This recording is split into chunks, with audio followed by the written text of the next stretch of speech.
με τα κόμματα, όσο περισσότερα κόμματα μπορούμε θα σας παρουσιάσουμε μέσα από τις εκπομπές μας, είπαμε.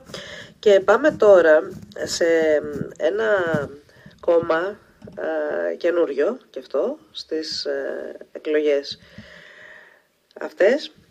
Πάμε στο κόμμα Δημιουργία Ξανά. Να καλημερίσω τον κύριο Βασίλη Χαρμπίλα, που είναι υποψήφιος με τη Δημιουργία Ξανά στη Μεσσηνία. Καλή σας μέρα, κύριε Χαρμπίλα. Καλή σας μέρα, κυρία Τομαρά. Καλημέρα, κύριε Ποτέα. Καλημέρα στους Μεσσήνιους συμπατριώτες. Καλημέρα σε όλους τους ακροατές σας. Καταρχήν θεωρώ ότι είναι χρήσιμο να πούμε σε ποιον χώρο, αν θέλετε, πολιτικά τοποθετείται η Δημιουργία Ξανά. Είναι ένα κόμμα με ιδεολογικό υπόβαθρο που ακουμπάει στη δεξιά, στο κέντρο, στην αριστερά? Εμείς ανήκουμε στη Δημιουργία Ξανά. Δεν έχουμε ούτε ιδεολογικές ταμπέλες, ούτε το χθες. Δεν λέμε ούτε δεξιά ούτε αριστερά. Εμείς λέμε ότι όλοι μαζί μπορούμε να πάμε μπροστά. Είναι λοιπόν ένας κομματικός σχηματισμός με ανθρώπους που είστε από όλους τους κομματικούς χώρους. Ακριβώς. Εκφράζουμε διάφορους κομματικούς χώρους. Τα μέλη μας μπορεί να ήταν στη δεξιά, μπορεί να ήταν στην αριστερά, μπορεί να ήταν στο κέντρο. Απλά έχουμε μία κοινή συνισταμένη, το καλό της πατρίδας μας. Τι σας έκανε, τι σας όθησε να δημιουργήσετε μια καινούρια κομματική οντότητα? Δημιουργία Ξανά, να το λέμε συνέχεια, το λέμε. Δημιουργία Ξανά.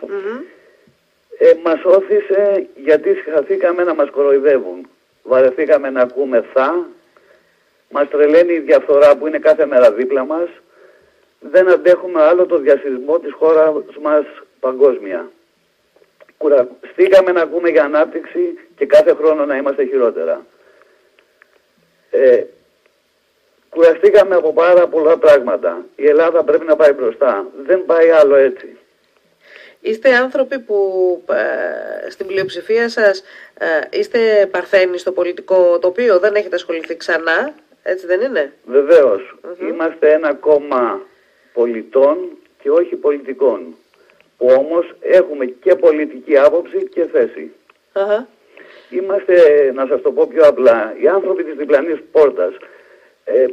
Σαν όλους τους ανθρώπους. Δεν είμαστε επαγγελματίες πολιτικοί. Είμαστε ο άνθρωπος της διπλανής πόρτας, όπως το είπα και πριν. Μάλιστα. Ωστόσο, έχετε συγκεκριμένες θέσεις. Για παράδειγμα, οι θέσεις της Δημιουργίας Ξανά σε ό,τι αφορά το μνημόνιο, ποιες είναι? Η θέση μας είναι ότι βεβαίως δεν υπάρχει Έλληνας που θα πει ναι στο μνημόνιο με καθαρό μυαλό. Λέμε όχι στο μνημόνιο. Από εκεί και πέρα όμως υπάρχει μια πραγματικότητα. Η πραγματικότητα είναι ότι είμαστε στο μνημόνιο. Από εκεί και πέρα θα πρέπει να δούμε τι μπορούμε να κάνουμε για να κόψουμε αυτή τη θηλιά. Να κοπεί αυτή η θηλιά και η Ελλάδα να παραμείνει στην Ευρωπαϊκή Ένωση, ή είστε πεπισμένοι ως κόμμα ότι ούτε και αυτό βοηθάει, δηλαδή μία ρήξη οριστική με την Ευρώπη, με το ενιαίο νόμισμα? Εμείς υποστηρίζουμε την ευρωπαϊκή πορεία της χώρας και την παραμονή μας στο ευρώ. Θέλουμε μια Ευρώπη η οποία θα είναι δημοκρατική, που θα υπηρετεί τα συμφέροντα όλων των λαών που την απαρτίζουν.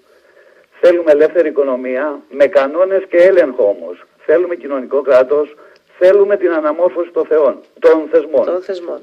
Θέλουμε μια Ελλάδα στην Ευρώπη στη θέση που πραγματικά της αξίζει και όχι εδώ που μας έχουν κατατήσει.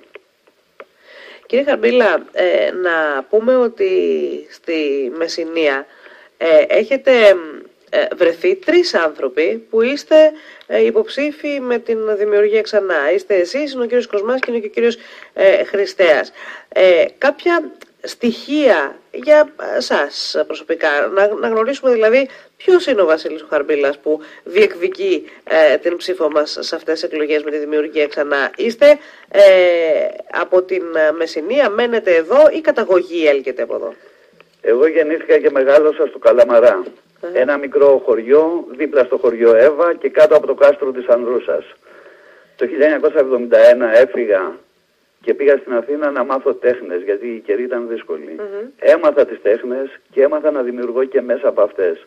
Έχω μια επιχείρηση, από μαγαζάκι ξεκινήσαμε, γίναμε μια επιχείρηση μικρομεσαία, απασχολώ 12 ανθρώπους και άλλους τόσους συνεργάτες.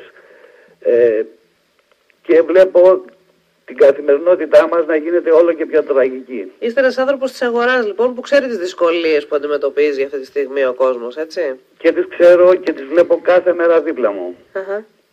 Είστε αισιόδοξος για το αποτέλεσμα των εκλογών? Εσείς είστε ένα καινούριο κόμμα, δεν ξέρω τι προσδοκίες μπορεί να υπάρχουν. Ωστόσο, τι βλέπετε ότι μπορεί να γίνει σε ό,τι αφορά την κεντρική πολιτική σκηνή? Θα έχουμε μια πολυκομματική βουλή, ο κόσμος θα επιλέξει και πάλι τα δύο μεγάλα κόμματα.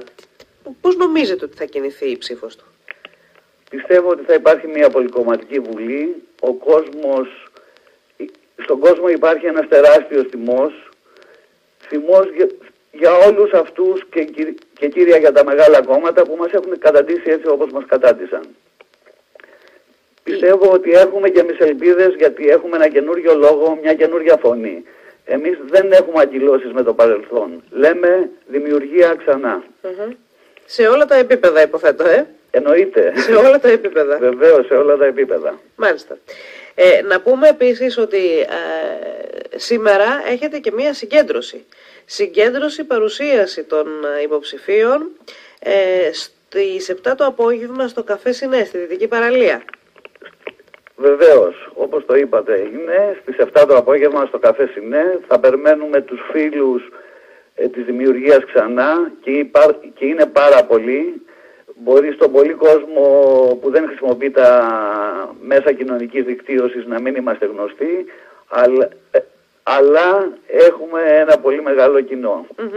Τελικά τα μέσα κοινωνικής δικτύωσης είναι ένας πολύ καλός τρόπος, ένα πολύ καλό βήμα για αυτούς τους ανθρώπους που θέλουν να ασχοληθούν και που δημιουργούν καινούργια κόμματα, έτσι δεν είναι? Ακριβώς έτσι είναι, και είναι ένα μέσον το οποίο δεν χρειάζεται να ξοδέψεις χρήματα. Να φύγουμε πια από την πλαστική σημεούλα, από το πλαστικό σημαίακι, από τον ευτελισμό που μας φτάσανε τα μεγάλα κόμματα. Μάλιστα. Να σας ευχηθώ καλή συνέχεια λοιπόν. Σας ευχαριστώ και εγώ και ευχαριστώ που με καλέσατε.